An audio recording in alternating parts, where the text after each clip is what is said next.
Good morning, everybody. I hope you're finding ways to stay cool. I really should be out. I have a big pile of composty stuff from trimmings from updating my garden that I need to take to the compost center, but it doesn't open till 8, so I have a few minutes to spare to share some thoughts, sort of building off my last discussion about the Delta. And I, I wanted to say something about stopping in Paducah, Kentucky. And I grew up, my core of my childhood, sort of from first grade to ninth grade, was in Louisville, Kentucky. And I was bused downtown from the suburbs during that time, and I had this certain relationship with the Ohio River. And it's very different because out here in Lake Washita, it's a lake, and the water is really, really clear. But these big rivers, the Ohio and the Mississippi and the Missouri and the Arkansas, they're very muddy. They tend to be very, very muddy because they're draining these big agricultural lands. And they're slower moving, and so they're full of silt and soil. And I've been thinking, given how sort of central crystals and stone and water are to sort of the life being here in Hot Springs, Arkansas, the idea of these systems of water and stone holding really vast timescale information and moving it around in the flow state. And so the trip that I was on involved a lot of attempting to make contact with water and gathering up water from different of these big rivers.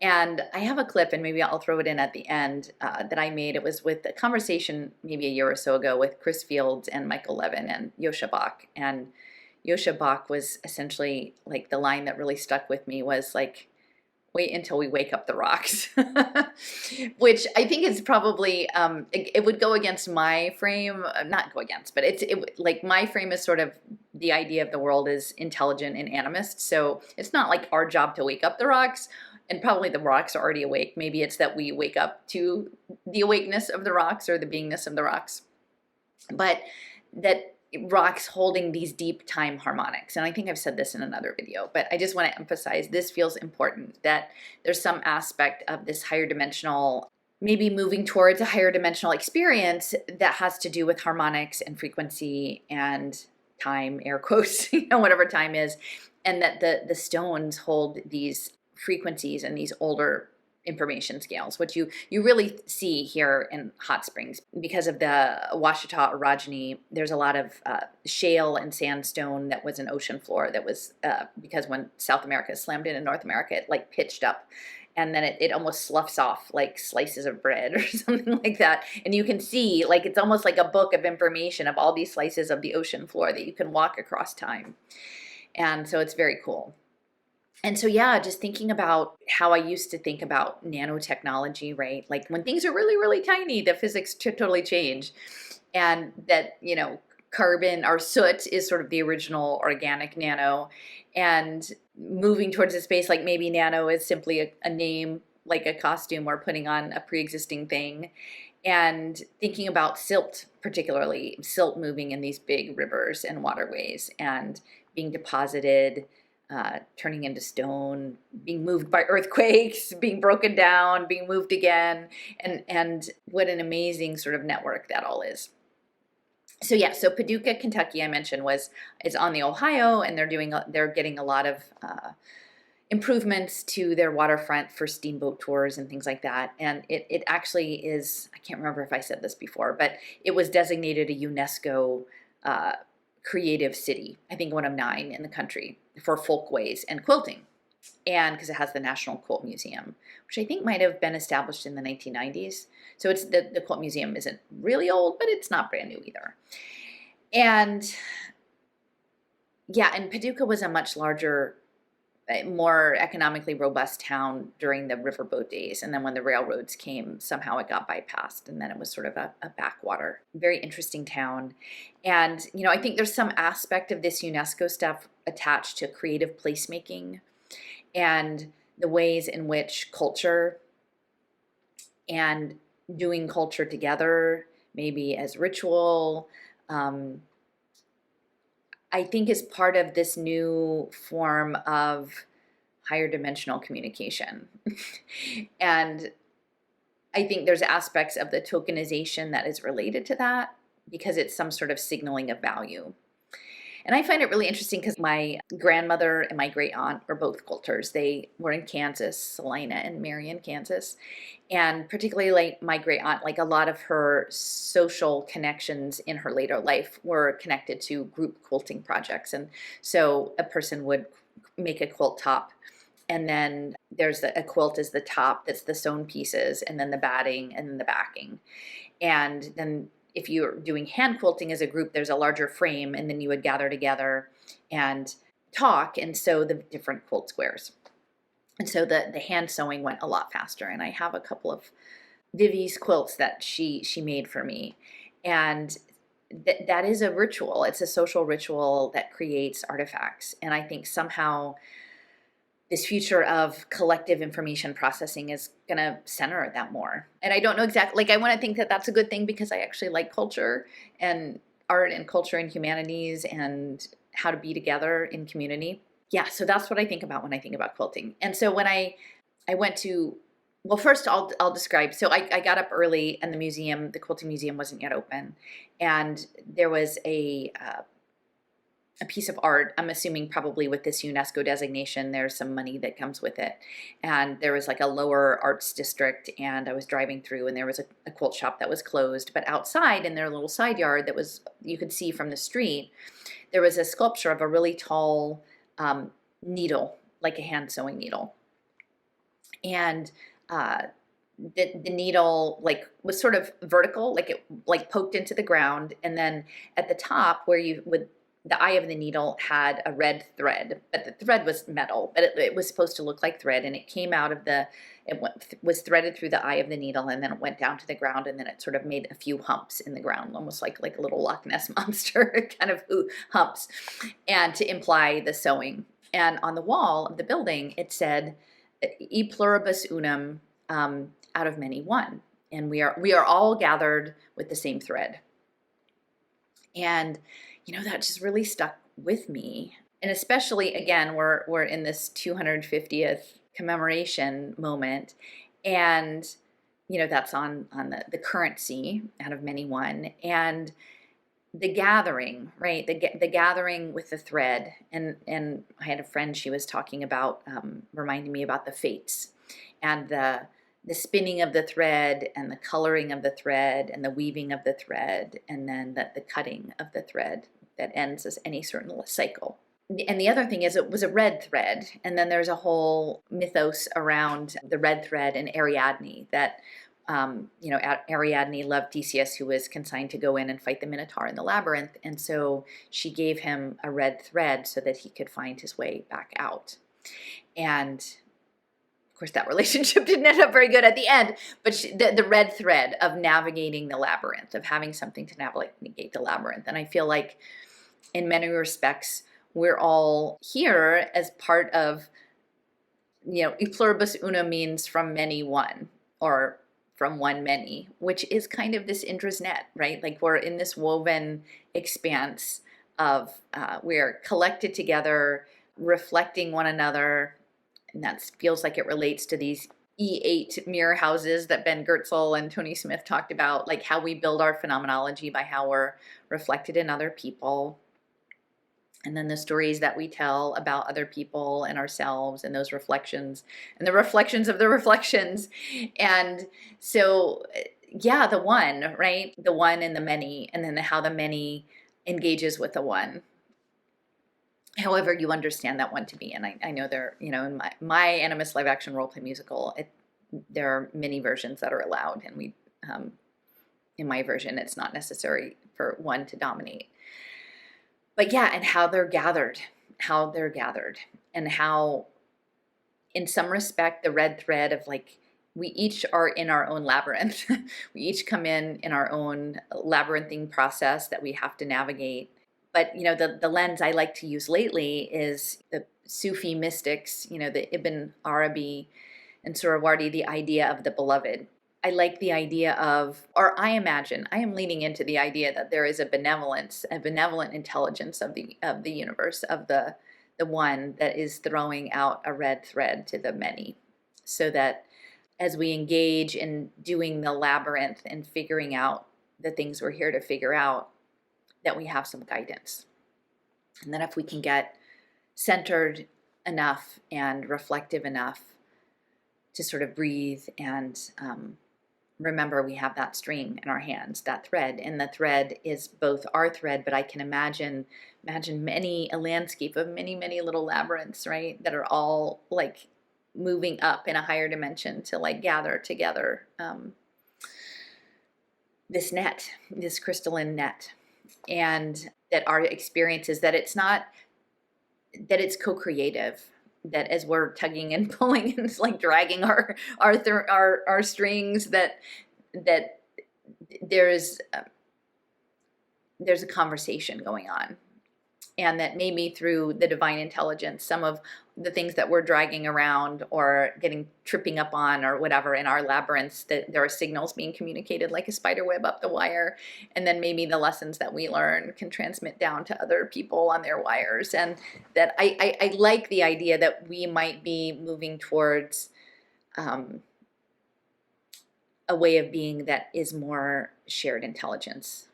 But yeah, like we're going to get tangled in those threads. Those threads are very tangly.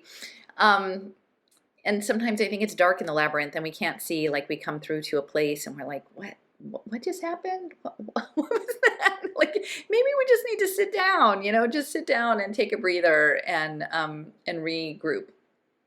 But I think that the thread doesn't leave us. And so, I wanted to say that because, again, I think I might have mentioned in the last thing, but I have sort of a fraught relationship with the United States, or what it means to the construct of the United States atop indigenous lands, and knowing that much of the land, especially in this delta, was built on the labor of enslaved people, and the depth of emotion that goes with all of that in the delta region. I mean, it's I forgot to mention it in the previous video, but Johnny Cash, as well as a lot of the early white rock and roll musicians, were really influenced by Sister Rosetta Tharpe. And somehow, I remember Sister Rosetta. When Lynn and I did that informational picket of the Austin Blockchain Conference a few years back, we were playing her album because it's gospel, but it's it's this powerful Black woman just singing, playing her guitar and singing. And I remember playing, "This train is a clean train. This train is all about corruption." We're outside the Texas Blockchain Conference. And yeah, so she was from Arkansas. She was from about an hour away from where Johnny Cash's rural house was, and sort of still the Delta, but closer to Little Rock. And so that power, that harmonic power of the labyrinths, the really intense labyrinths that is attached to the history, and also the Trail of Tears. Those rivers carried indigenous people who were displaced off of their land, which I can understand so much better about the resonance. It's not just losing your original foodways. It's literally losing your grounding and your compass and your orientation to the magnetism of how you relate to the earth. So, but it's ours to live with. We have to, and part of it is I feel like it's just ours to witness. So the other thing I want to say about Paducah, and when I got into the Quilt Museum, it's a lovely little museum, and it's not that big, which is nice, because sometimes museums are really overwhelming and you have to figure out well, which things can I go see or what's on the list. But this, you could pretty much see it in about an hour. It's a selection of their collection. And one of the areas on display was an anniversary exhibit of Tula Pink, which is a fabric designer. I think it's maybe a woman. I don't know. But the brand is Tula Pink, and it's been around for 20 years. And it's kind of modern quilting. Most of the National Quilting Museum, they're not historic quilts, they're modern quilts. So they're more like art pieces. And there were about 10 of the quilts, but one of them was about birds. And of course, in the the Sufi cosmology, like the birds and the language of the birds going back and forth between dimensions is really important. And this particular quilt was based on pixels, which is something I've been really interested in, thinking about like the Quantum Gravity Research Institute's idea of the E8 projection into the 600 cell down into 3D, like the 8-dimensional to 4-dimensional to 3-dimensional reality. And, it's interesting because I went back to their channel today just to make sure I got the name right. And, they have all this stuff about simulations and code, which, it's interesting how language catches us up, because I really have an aversion to that language. Like, are we in a simulation? Is there the code of reality? But then there's part of me that I think we're co-creating, and that there is a reciprocity between higher dimensional intelligences all the way up to the highest, and where we are in pretty constrained 3D space-time. And so I feel like simulation and code is sort of it goes back to that Aristotelian, Platonic, overwhelming the pre-Socratic shamanism. Like, I prefer the idea of a relationship or a dance or a letter writing correspondence or something. To me, simulation and code just don't quite get it. But I still really like the idea, and Ben Goertzel was doing this research back in the late 90s about the Lie algebras and these complex hyperdimensional crystalline structures, lattices, and how it relates to phenomenology and how we co-create our identities and our way of beings, which again is like the crystals reflecting one another in these mirror houses.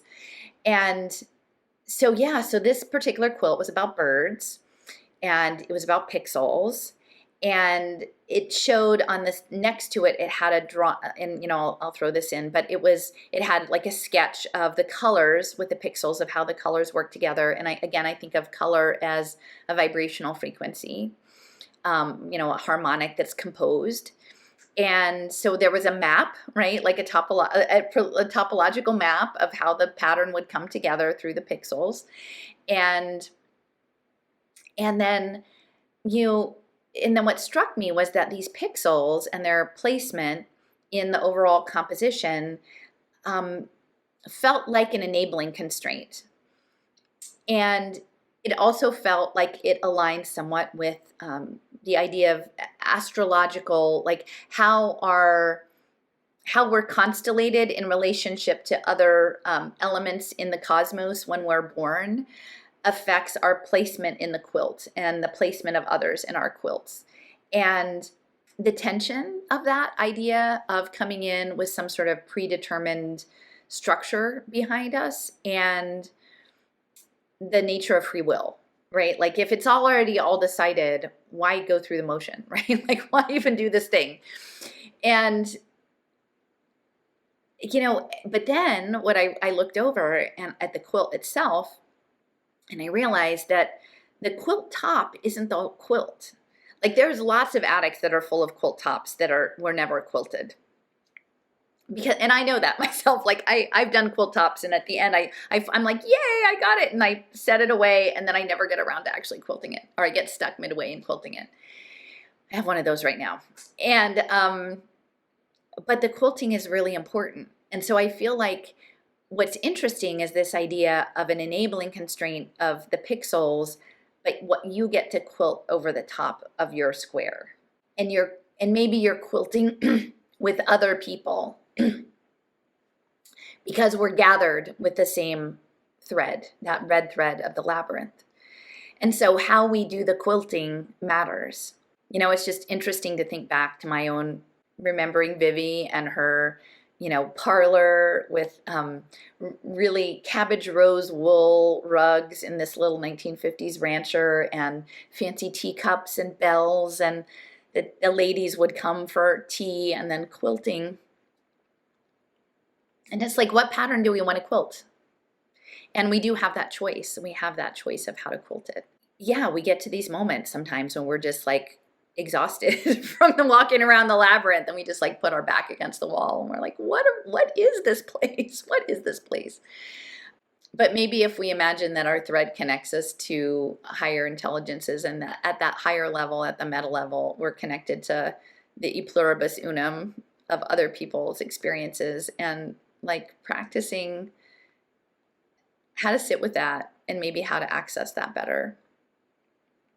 So yeah, that's mostly what I wanted to say about Paducah, that needle and the labyrinth and the one and the many and the dance, even when sometimes the thread gets tangled up and we trip on it. And the pixels, and like that the pixels aren't the whole story. And I'll just close with, so I did go to the Johnny Cash, the colony, the Dice colony. It was actually, that little town was really, really sad. But sometimes I feel like I'm a witness. I'm a witness to that.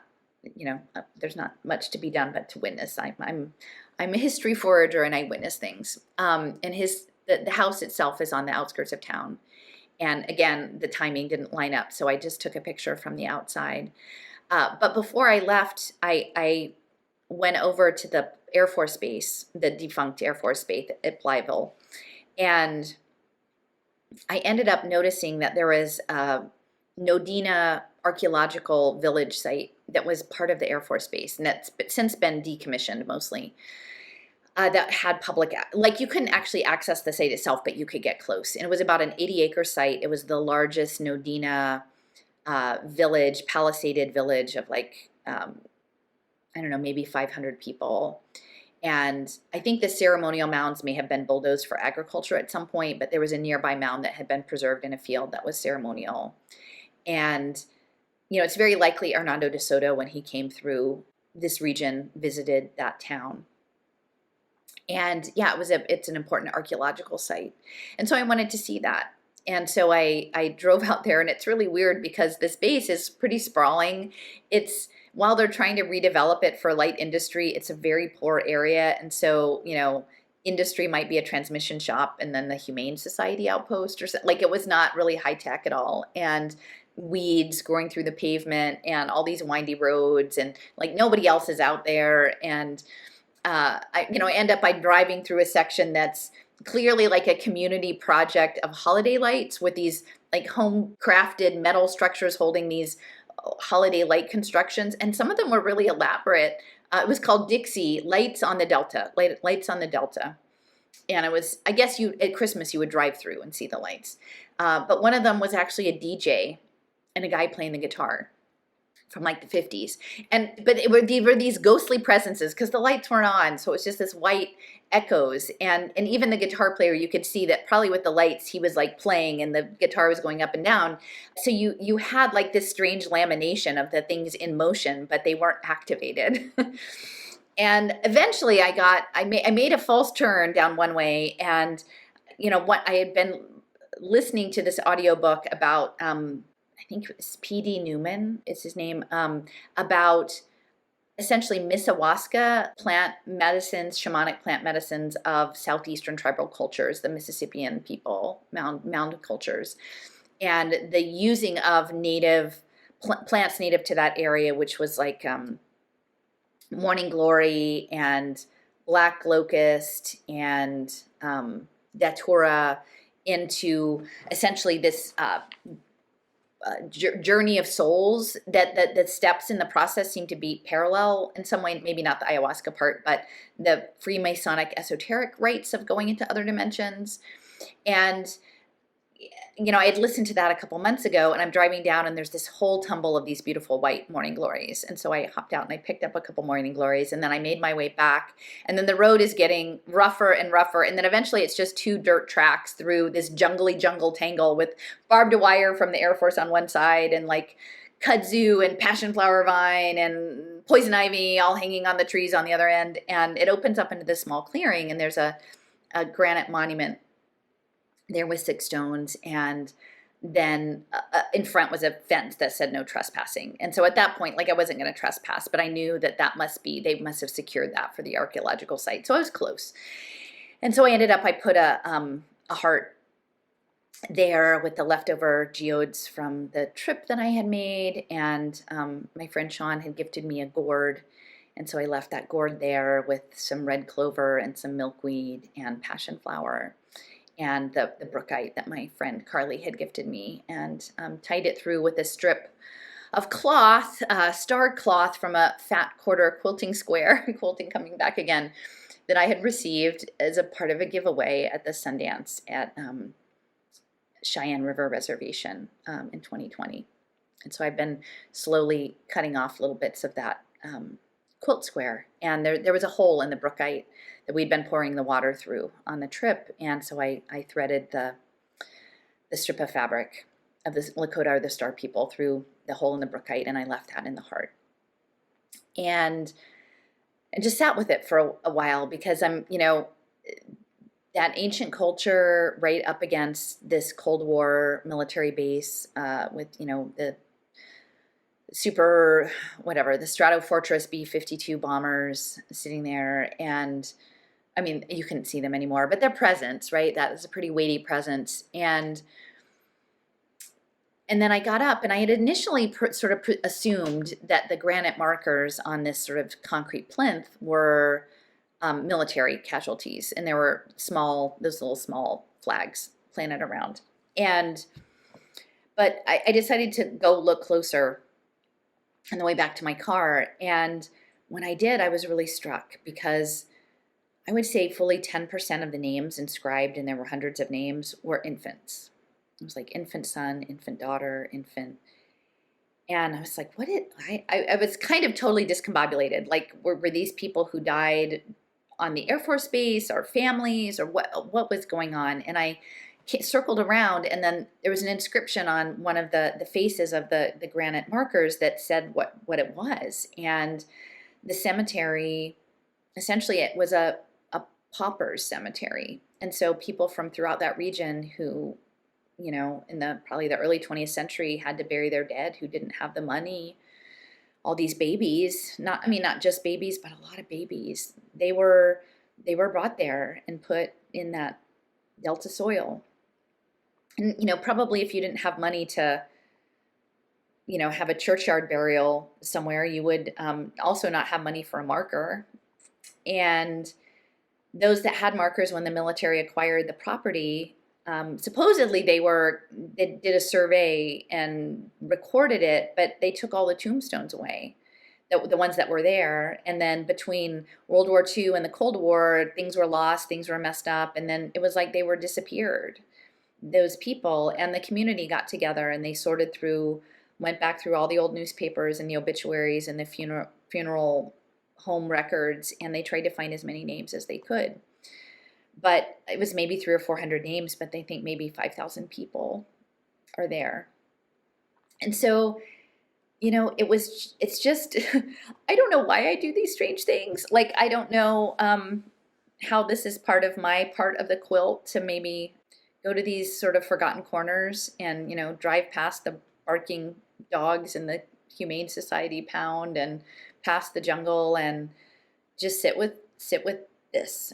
The paradox of the Cold War technology, the Cold War mindset, and the other thing is there was a lot of poison ivy, but beyond the mown grass, there was a cornfield, right? And so the corn cosmology of the corn people, and the indigeneity and the co-creativeness of the Three Sisters way of being, and like the tension of worldviews, right? Of high tech dystopia versus, and I'm not saying that necessarily, living, along the Mississippi in a tribe was a utopian version, but it was much more guided by natural cycles. And then being in the presence of all of the spirits of that particular place at this particular heightened moment in time, approaching, July 4th, and these crisp flags, and trying to understand the e pluribus unum and the from many one, and what is the place of the United States in all of this. It's a lot. I don't really have any answers. All I can speak to is what I see and the experience that I'm collecting along the way. And I think we all have our own journeys. But in the end, I think our journeys all get woven together in some way. And sometimes there are bits of the quilt they get finished, and yeah, and sometimes it's hard to see how all that quilting happens. Sometimes I wonder if we're engaged in life and we don't realize we're quilting until we look back and we recognize that that's what we were doing all along. So yeah, thoughts. Now it's 8 o'clock, so I've got to go out to the compost center. Subaru Sally, Debbie, my Subaru, she did really good. We had a little scare with some oil leakage and stuff right before we left, and so I'm proud of my little car, and I'm proud of myself for not being so paranoid about driving it all that long way. And it's nice to be home. And to all of my friends in Hot Springs, if anybody's out there watching, I really appreciate you holding space for a quirky bit of fabric like me in your quilt. It's really good. Okay, bye-bye. Right, space-time is basically a set of locations that we can make out and the trajectories that information can take between them. And that puts some constraints on what spaces you can observe if they give rise to systems like you within them. Mm-hmm. Yeah, terrific. Yeah, I completely agree about space-time being emergent.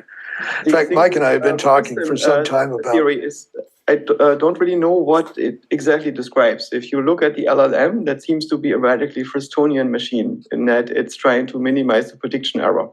And you could say that it's there is free energy minimization going on at some level. I suspect that for organisms, it's happening in the limit, like for all life on Earth or something like that. But individual organisms look for more concrete things, because they are occupying only a small region in the space of behaviors, right? In some sense, humanity is not an independent species. It's more an organ in the entire dance of the cell on Earth. And our particular role in this organ is just to burn the oil, apparently. No, our role is to really provide walking apartment houses for bacteria. Well, that's true for all large organisms. But I think we are the only organism that is able to basically collect this particular entropy, the accidentally fossilized biocarbon that was turned into trees before there were enough insects to take the trees apart. And so our role is to basically put it back into a circulation so Gaia can make new organisms. And I don't know whether Gaia already planned for us to wake up the rocks. I think if that happens, there is the next stage of evolution. Right? It's going to be awesome because we are going to have substrates to run consciousness on that are magnitudes faster. Which leads me to this question what consciousness is. And I suspect that it's not a prediction error minimizer, but a coherence maximizer. It's basically an operator that is not working like the transformer does in the LLM, minimizing some prediction error. But it's a colonizing operator that takes suitable, trainable, but somewhat chaotic substrate and then imposes an administration on it that is locally coherent. So it acts in such a way as if it was a single agent.